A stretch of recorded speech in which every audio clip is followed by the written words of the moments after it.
भगवद गीता का प्रथम अध्याय, जिसे अर्जुन विषाद योग कहा जाता है, महाभारत के युद्ध के आरंभ का वर्णन करता है।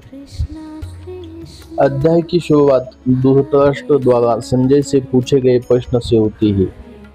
धर्म क्षेत्रे कुरुक्षेत्रे समवेता युविस्सव मामका पांडवाश्चव किम कुर्वत संजय।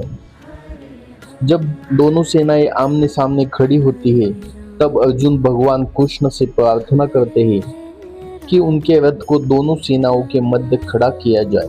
अर्जुन यह देखना चाहते थे कि उन्हें किन योद्धाओं से युद्ध करना है। जैसे ही अर्जुन रथ के बीच पहुंचते हैं, वे अपने सामने पितामह भीष्म, गुरु द्रोण, भाइयों, मित्रों और सगे संबंधियों को देखते हैं। उन्हें देखकर अर्जुन का हृदय करुणा और शोक से भर जाता है। उनके मन में कुछ प्रमुख तर्क उठते हैं। अपनों का वध। अर्जुन कहते हैं कि अपने ही कुल का नाश करते मिलने वाला विजय या राज्य किस काम का। पाप का भय। वे डरते हैं कि पूजनीय गुरुओं और सगे संबंधियों को मारकर उन्हें केवल पाप ही प्राप्त होगा। कुल का नाश।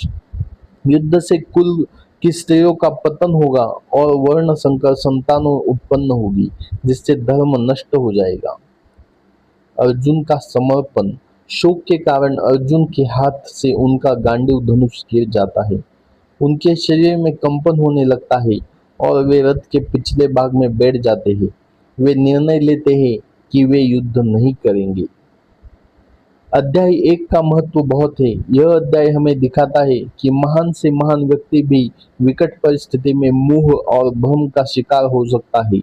अर्जुन की यह स्थिति एक सामान्य मनुष्य की स्थिति का प्रतिनिधित्व करती है, जहां वह कर्तव्य और भावनाओं के बीच फंस जाता है।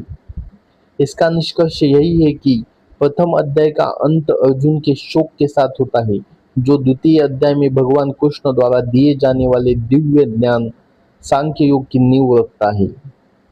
जय श्री कृष्ण।